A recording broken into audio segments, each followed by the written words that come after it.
पाकिस्तान में तलाक की शरह इतनी तेजी से क्यों बढ़ रही है और गुज़श्ता 5 साल में अगर हम देखें तो तलाक की शरह में 35% से ज़्यादा इजाफा हो गया है। सूरत हाल है, इस सूरत हाल को किस तरह से कवर किया जाए, इसकी वजूहात क्या हैं? प्रोफेसर डॉक्टर ताहिरा रुबाब साहिबा माहिर नफ्सियात हमारे साथ मौजूद हैं। डॉक्टर साहब, आपको वेलकम कहेंगे पाकिस्तान मॉर्निंग में। पहले तो ये बताइएगा कि इतनी ज़्यादा शरह में इजाफा होना पाकिस्तान में, इसकी वजूहात क्या हैं? फिर आपसे जानेंगे कि किस तरह से हम इसके ऊपर ओवरकम कर सकते हैं, ऐसे में कमी लाई जा सकती है। इसकी वजूहात जो है बहुत एविडेंट है, क्योंकि एक तो ओवर द इयर्स आप देखेंगे हर जनरेशन आती है ना, उसमें कुछ ना कुछ चेंजेस आ रहे होते हैं। लाइक रिलेशनशिप डायनामिक्स हमारे अब कंप्लीटली चेंज हो चुके हैं। वो पहले वाले रिलेशनशिप डायनामिक्स नहीं है। इंडिपेंडेंस लोगों के पास बहुत ज्यादा है, लोगों के पास चॉइस बहुत ज्यादा है टू चूज, और टॉलरेंस का लेवल जो है वो हमारा इतना ज्यादा कम हो चुका है कि कोई भी बंदा जो हमारे मुताबिक नहीं चलता, हमारा पार्टनर खास तौर पे, तो हमें लगता है कि दैट्स फाइन, कि अगर नहीं तो फिर ना से लेट्स मूव कोई मसला नहीं। एंड देन आप दोनों के, जब दो लोगों के गोल्स आपस में क्लैश करना शुरू हो जाता है तो भी लोगों के डिस्कॉर्ड शुरू हो जाते हैं और वो अलग की तरफ जो है वो जाना शुरू हो जाता है। लेकिन डॉक्टर ताहिरा, हमने देखा कि कुछ लोग तो 20-20 साल, 25-25 साल, 30-30 साल एक साथ गुजारने के बाद तलाक की नौबत तक पहुंच जाते हैं। जाहिर है उनकी कंपैटिबिलिटी थी तो वो एक दूसरे के साथ 25-30 साल रहे या इतना लंबा अरसा उन्होंने जिंदगी का गुजारा। फिर ऐसा क्या हो जाता है कि उन्हें लगता है कि अब एक दूसरे के साथ रहना मुमकिन नहीं रहा और वो तलाक तक पहुंच जाते हैं? बहुत खूबसूरत आपने बात की, और ये मैं क्लाइंट्स आजकल ये वाले कपल जो आपने कहा 20-25 साल 30 साल शादी हो गई, आजकल बहुत ज्यादा देख रही हूँ। और मेरे लिए एक लम्हा फिक्रिया कि मसलन ये वो लोग थे जिनको हम आइडियलाइज करते थे, जिनको हम कहते थे इनकी शादियां बहुत अच्छी हैं, लेकिन जब आप उनको देखते तो बेसिकली वो अच्छी शादियां नहीं थी, वो कॉम्प्रोमाइज शादियां थी। कॉम्प्रोमाइज इसलिए थी कि उस वक्त औरत जो थी वो इतनी इंडिपेंडेंट नहीं थी, फाइनेंशियल इंडिपेंडेंस नहीं थी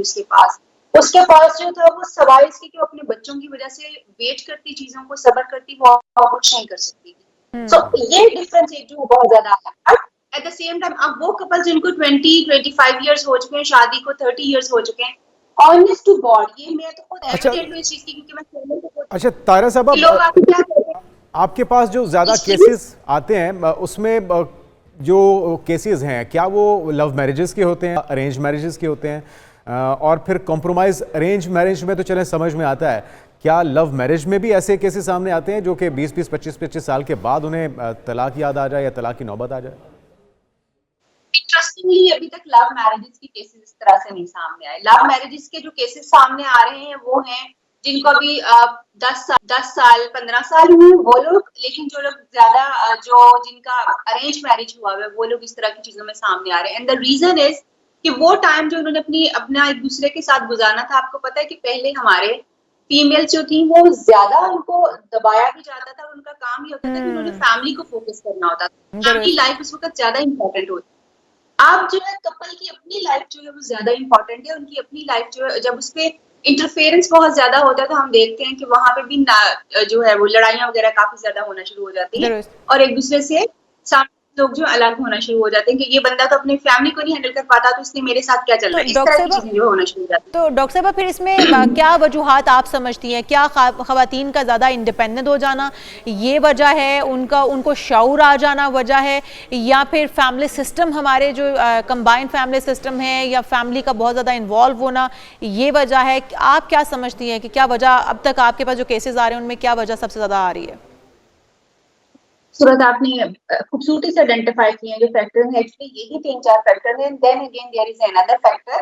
कि हमारा जो आदमी है वो आज भी इस चीज के लिए तैयार नहीं हुआ कि उसने अपनी फीमेल पार्टनर को हैंडल कैसे करना है, उसने उसके साथ कैसे चलना है, और बहुत सारे प्रेशर्स, ऑफ कोर्स वो बहुत सारी चीजें जो फेस कर रहा था, बट इवन देन उसको अपने लिए एक औरत ऐसी जरूर चाहिए अभी भी जो कि उसका घर भी देखेगी, उसको करेगी, मगर ये एक्सपेक्टेशन के या इस तरह का बिहेवियर डेवलप करना कि उसकी औरत को भी एक ऐसा मर्द चाहिए जिसको वो क्वालिटी टाइम दे सके, क्योंकि आजकल सबसे बड़ा जो इशू आता है के ऊपर वो ये है कि जी क्वालिटी टाइम नहीं है, क्वालिटी टाइम नहीं है, प्रायोरिटी पर फैमिली नहीं है, कहीं पर लाइफ पार्टनर प्रायोरिटी, जिसकी वजह से रिश्ते टूट रहे हैं। बहुत शुक्रिया, हमारे साथ डॉक्टर ताहिरा रुबाब मौजूद थी, माहिर नफ्सियात, और जिस तरह से वो बता रही थी कि शरह अब बढ़ रही है और उसकी वजूहात क्या है।